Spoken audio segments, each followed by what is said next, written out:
2 nights ago, the man dropped 35 points to extend his team to a 4-game winning streak. And the same night, Phil Jackson goes on television and says Melo holds the ball too long.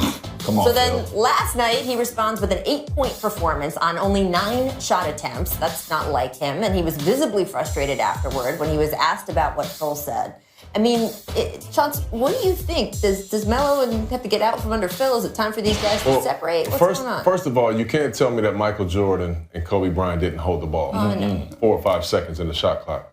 Sometimes you earn that right. I know. You earn that right. Secondly, if it working in New York means they're going to contend for a championship, it's never going to work there. Right. It's not going to work with Melo and Phil Jackson and that triangle. It's not going to work. It's just that simple. Look, Melo knows, what he's up against.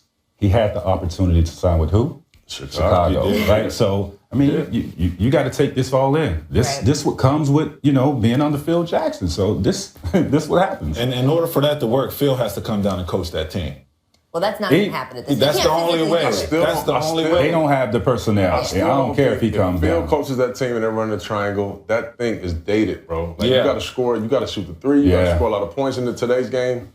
That's I just think from a respect factor, with Phil being up there in the office and he's making his little comments down to Melo, Melo's not going to listen. A lot of us as players, regardless, we had Joe Dumars. We didn't agree everything that Joe said from up top. Right. We listened to Larry Brown because Larry Brown was the coach on the court. He was on the bench. He's the one that's in the foxhole with you. Yeah, but no matter who's telling him, Melo's not changing. We're what, 14 years into Melo's career? We know the game Melo plays, and you build around that instead of trying to fit him into something else. It's hard to try to change a guy that's been playing that way for 13, 14 years. And is still such a good talent. Why waste him doing something you shouldn't have him be doing? Yeah, or making fun of him on television? I don't know. Chris Paul appeared on the Open Run podcast and was asked if he'd ever try to join forces with his BFFs LeBron James and Dwayne Wade. And Chris responded, quote, "Anything is possible. Definitely anything is possible." You see them here on the boat, having some nice wine. Rip, would you like to see the Banana Boat crew here play together? Well, I do. Just from the simple fact that I love that the players are taking over the league. Yeah. If you think about it, back in the day, it used to be the GMs and the presidents of teams making all the decisions. Then it went to the agents, pretty much putting up super teams or whatever, placing guys on where they want to go to. Come out. But from a player standpoint, take a full. Don't take a 20. Hold on. Take a full time. I love it.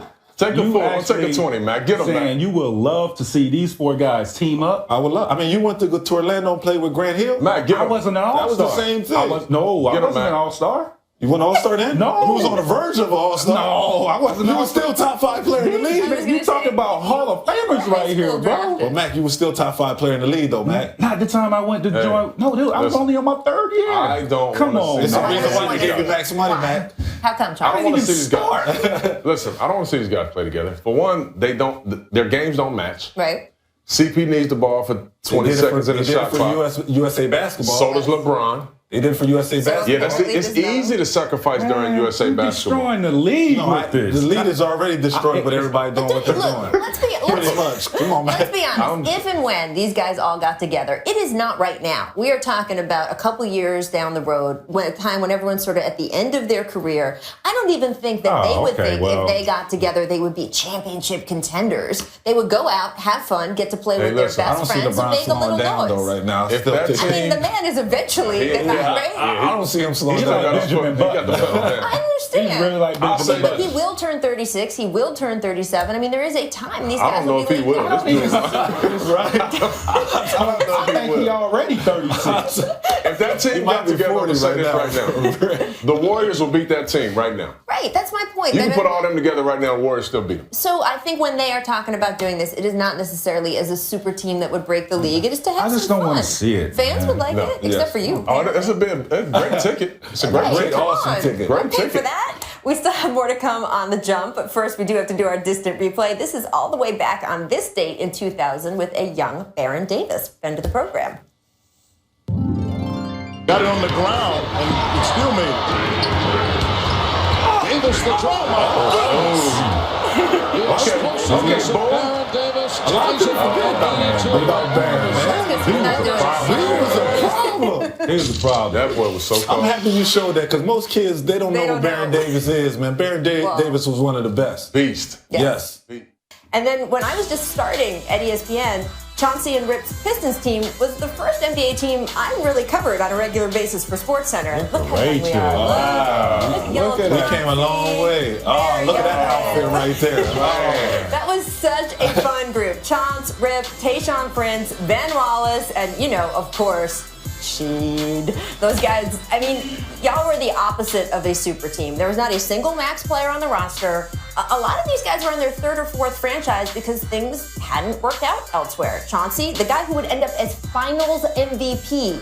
Well, the Pistons were his fifth franchise. There were some people starting to wonder if he was a draft bust, but together, well, all those guys together, they were so much greater than the sum of their parts. I have to say, I have covered a lot of teams since then, a lot of championships.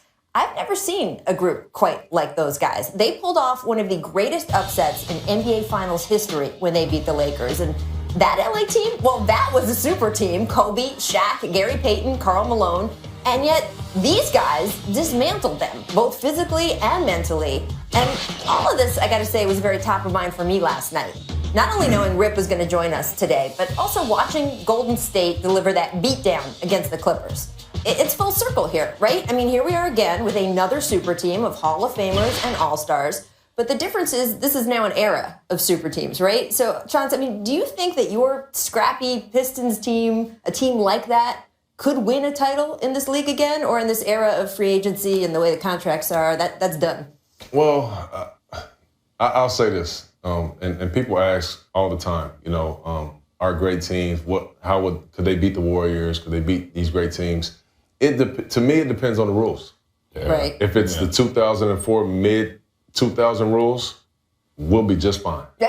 We'll be just fine, and we will win. Right. If it's 2016, where you can't play D and you can't touch a guy, you can't play the way that we played, we're gonna have our hands full. It'll be tough. But it's also about, and it's just that simple to me. Yeah, I mean, it's not just about like what kind of players you have, but also just the emotion and the way you guys played together, right? Sure. It wasn't just about talent with you guys. Absolutely. We had a great mix. I mean, we were a type of team that just didn't play together on the basketball court. We also shared a lot of special moments off the basketball court. Throwing Christmas parties together, spending New Year's Eve at Rasheed Wallace's home. Oh, wait, no, I'm sorry. Can we get that story? That was an experience. That was an experience there. But what made us so special, and if you match us up to a Golden State Warriors team, was we were able to switch every position. So with Ben Wallace and Rasheed Wallace being our rim protectors on their team, they were great on-ball defenders. So even at times when we played against Cleveland and LeBron James, we would never trap pick and roll. We would just switch and say, all right, Ben or Rasheed, guard that person man up. When you look at their squad and then you look at, say, they're talking about matching up against the Warriors, what do you think? It's the same. I got to piggyback off of Chauncey. It depends on what era, because the rules make a huge difference in this. In today's game, it allows these guys to run free through the paint off of these screens, and that's what they're great at. But when you can put some wood on them, Ben Wallace and Rasheed put some wood on and slow them down. You don't need max players. You don't have those legs. You don't have those fresh legs when you get wood on you throughout the game. So it all depends on what era you play. And then if you look at Rasheed Wallace, who's going to guard Rasheed? That was always our matchup that we was always going to explore playing against different teams. Nobody could guard him. Always had an ace in the hole with that. How much better would you have liked to see prime Rasheed versus prime Draymond Green? How cool would that have been? First of all, I love Draymond, but they don't belong in the same class. Really? Not at all. No. Draymond was a pup. In our locker room. He was our guy. Yes, he used to come in with Jordan I'm talking Dumars. about Draymond now, not your little... And I'm talking about Rasheed then. Not at all. Draymond, although he's very arrogant sometimes, you're talking about 6'11". as he should be, Yes, I think Draymond would probably tell you the same thing. Really? You're talking about 6'11" with mouth. Right. You're talking about Rasheed. Trace, you played these guys. A memorable series. I'm just Mac changed our team a lot, man, with his comments a couple of times he made out there. See, I wasn't going to bring that up. Oh, okay. I just want to make sure you did talk about it. But no, we had these guys 3-1, and I'm out there with two rookies in my starting lineup, Gordon Givacek and Drew Gooden, and things were looking promising to us. And you said? And I don't know what was said. I don't know. Look at that. Yeah, he got amnesia. I know what was said. I do too. We talked about it. After 3-1 being up, he got up on the stand. Yes, he did. With his chest out too. It finally feels good, and we're going to get out of the first round. And that right there is what got him beat. Yes. That's my guy. But I will say this. That got us beat? Yes, it did. That's what got you beat. No. You had a chance of. One thing about it, I think David Stern had to do something. You let a sleeping dog sleep. Absolutely. Is what you do. You let a sleeping dog sleep. He was averaging 47 on us after 2 games. I will say that. I mean, we couldn't stop him. We couldn't stop him at all. With a we very had Michael sad Curry roster, on just him. put up those next to you. And then we injected Tayshaun into the game and made him be accountable for somebody. He was guarding Michael Curry, who he didn't have to play defense, just offense. We couldn't guard. I mean, he's tough to guard. I had to guard him. That's what happened. Because late in the series, he had to guard me. I had to start guarding this guy because he went for 40. Yeah. And then got on him again, and he went for 40. Back to back. But you know what was funny? But you know what's funny, back? though? Because remember, Rick Carlisle was only playing us 20-something minutes a game. And when T-Mac made that comment, we sat down with Joe, and Rick Carlisle was like, hey, you know what? You can't just play us 20-something minutes a game. You got to play us 40 minutes a game. Just like he was playing 40 minutes a game. And that changed the series. Now, y'all had been teammates in Toronto prior to this. Was there a lot of trash talk between the two of you during that series? No, there was no trash talk. No, never. No, never. I was about business. We always been good. There's a little trash talk last night with the Warriors-Clippers game. We're just going to segue to that. I'm not sure we learned anything new about either team last night. This was the 7th straight time Golden State beat the Clips. This time, they didn't even have to shoot well to do it. Steph was 0 for 8 from 3. KD was held to 16 on 5 of 17 shooting. They still won. I mean, Tracy, did you learn anything? You were in that building last night. Did you learn anything from that game? No, I've been telling y'all for the last couple years, this roster, Golden State sets the bar. Like, that's who you're eyeing, right, in the Western Conference. This team doesn't match up well against them. You have 3 non-shooters in your starting lineup. That's Blake Griffin, DeAndre Jordan, and Mute. You cannot play these guys against Golden State because they're non-factors. Who's going to do the scoring against these guys? You're sitting here trying to trade twos, while these guys are out here knocking down threes, and their mental toughness wasn't there last night. Blake played.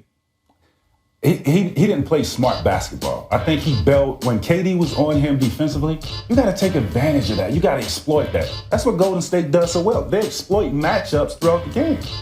Blake didn't do that last night. He was bailing out when KD was on him. You got it. And when I look at him too, I kind of say the same thing because when you look at the Clippers, I mean, with their roster, they got to play smash mouth basketball, kind of how we played in Detroit. Last night they were too busy trying to play like Golden State. Right. And I look at Blake Griffin. He's shooting way too many jump shots. And like Max says, if he goes and says, hey, I'm going to protect the paint, I'm going to dominate the paint, I'm going to force Golden State to make an adjustment on the opposite end and play a bigger lineup for them to compete with them. But right now they're trying to play like Golden State, and they can't beat them playing that way. I mean, Tracy, you said that mentally Blake wasn't where you wanted him to be. You, Mr. Team Leader, if you were in that locker room, what would you pull aside, Blake, and what would you say? Because he's obviously the talent.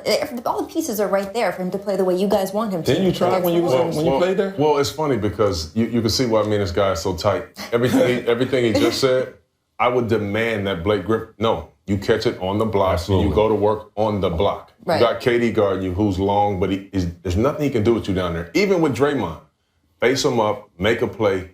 I'm not going to let you take those jump shots early in the games. I'm not passing it to you out there. Right. Listen. So that's what I would do as a point guard. And once he does that, then we can open it up a little bit. Somebody has to be demanding on that team. They beat you 6 straight times. Who's going to put their foot down and say enough is enough? Well, it's funny you should mention that because there is someone who started to do that last night. Just maybe not who you would expect. Former Warrior, current Clippers center Mo Spates. Here's what he told the Orange County Register when asked what the Clippers can do to reach the next level. Quote, first, we need to start really just leaving the refs alone. Guys just got to sacrifice, do some other things than scoring, do some other things than your personal goals. Just try something new. They've been doing it here for 4 or 5 years, and it hasn't been working. So it is time to try something new. Well said. Well, love his voice. Right? I think because they need a different voice in that locker room. Well, see, here's the problem, though. He just got there. I like it, though. He got a championship. He told the truth. Best player. And as Rip said, when you win a championship, you have enough equity to say things like that. Yeah? The issue is this. You need your best players to be saying Absolutely. that. Right. Well, that's my point. Like, this He's the is best Mo player to be Bucket saying saying that versus CP or Blake. We never thought Mo would be coming to LA to be a leader. He has some in the cachet locker room. because of what he's That's an accomplished. issue. Right. He has the cachet, but I would love for Blake, for CP, I want to hear those voices. Correct. And see, I like it from him too, because on a simple fact, Blake and CP has been a leader of that team for so many years. So any opportunity you got for another guy to come in and have a voice in that locker room, sometimes when you hear the same voice over and over, guys Like continue to block it eyes. out. You know, so Right, now for that's him, interesting. Like the roll of the eyes. to come in and have a voice, and he just has success over there, and now he get an opportunity to play against the team that he won a championship with, and they go out and lay an egg. Oh my goodness, some things gotta change. No, maybe start to listen I'm more. sorry, but I mean, whatever they do, they can't be going. They can't. They should just go home, Tracy. Thanks. You never know. We take a quick break, but there's a lot more to come on The Jump. Is it time for Melo and Phil to go their separate ways? We will discuss. Plus, was the Cavs playing the water bottle challenge during their blowout of the Knicks wow. disrespectful? The guys will weigh in next. This was The Jump is presented by Dewar's, the world's most awarded blended Scotch whiskey. Live true. Drink responsibly.